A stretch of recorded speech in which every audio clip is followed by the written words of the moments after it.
choyamba ndithokoze pondilandira.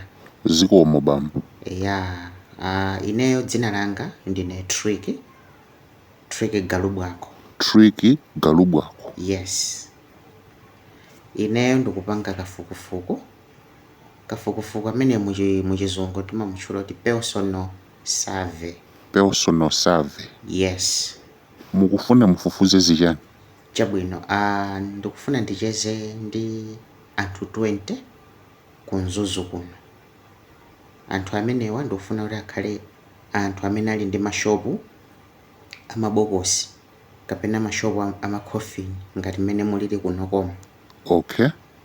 Ya, ndipempha kuti mulowe nawo mukafukufuku mukavomera kuti tipange kafukufuku. Ndikufunsani mafunso osiyanasiyana amene ndipemphe, amene ndiziti ndikafunsa ndizilemba mu buku ndayenda naloli. Mukamandiyankha mafunso ndizilemba. Phindu la kafukufukuyo ndicha? Kwambiri imene ndanena kuti ndi personal survey ndi wa ineyo basi zinthu zimene ndikufuna kupangazo ndi za ineyo. Chabwino. Nde sindikudziwa kuti tipitirire kucheza kapena mwina simufuna kuti ticheze. Mmene ndanenera muja titakulandirani ndipo ndili wokonzeka kutenga nawo mbali mukafukufuku anu. Tathokoza kwambiri pokhala munthu womvetsetsa. Nde mwina nthawi kuti timalize ndizipita kuti mupitirize kugwira ntchito zanu. Yes. Ya, funso loyamba. Kodi dzina la shopu yanu ino ya makhofini ino mmayitchula kuti cha? Timayitchula kuti Sweet Coffin Limited. Sweet Coffin Limited. Yes.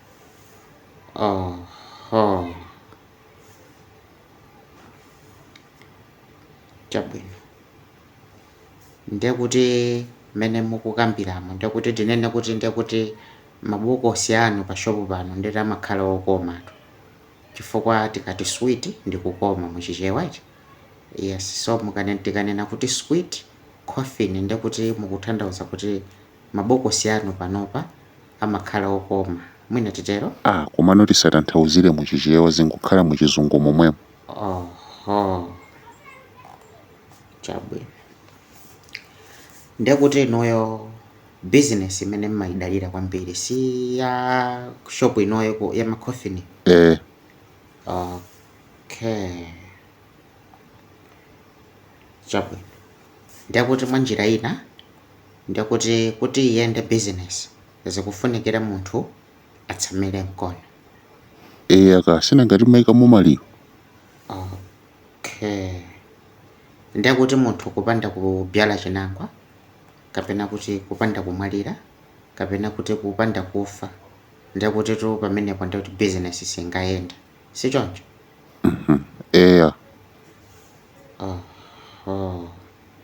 Ndekuti mwanjira ina kapena muchizungu timati indirectly mumasangalala anthu ndekuti akamabyala chinangwa kapena kuti akamapita akamatisiya pena pake mmasangalala. Si choncho?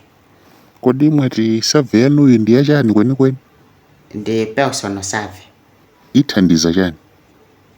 Kusangalala kwake mwina kuthandiza kwake ndi kwa ineyo. Mufuna mukadziwa muta? Kuti ndisangalale basi ndikufuna kuti ndikadziwa ndisangalale fo ndi mafunso kuti ndimazifunsa tsiku ndi tsiku ndame ndipasa nkhawa ndekuti ndithane ndi nkhawayo naona kuti it's better ndikucheza ndi aini yake. Nde ine sindikufuna kupitiriza nawo kafukufukuwe. Nde it's too late tufa malamulo akafukufukuwo mukalola kuti tayamba tikuyeneka timalize mafunso onse fa papa ndatsala ndi mafunso 22. Nde ine ndikunena kuti sindikufunanso basi I'm not interested anymore.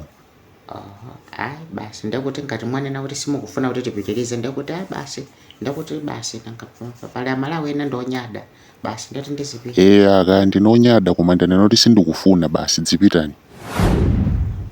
Chabwino ndingofunsa funso lomaliza ilili enawo sindifunsa funso lomaliza ndilonena kuti mmapemphera ndi musimungakane kuti mmapemphera fanda kuonani muli ndi chani muli ndi chikufiyacho soyenza kuti ndinu auzimu ndituma ndinu achisilamu. Nde mmapemphera nde popempherapo mmapemphera kuti chani za business imeneyi.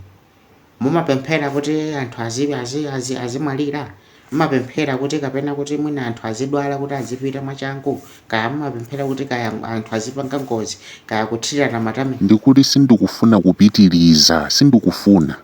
Munakangoyankha tufunso ilili kuti popempherapo mapemphera kuti Nditha kuthamangitsa ndi mfutiro ine kuno. basi tizipita. Dzipitani kumene agalu bwako.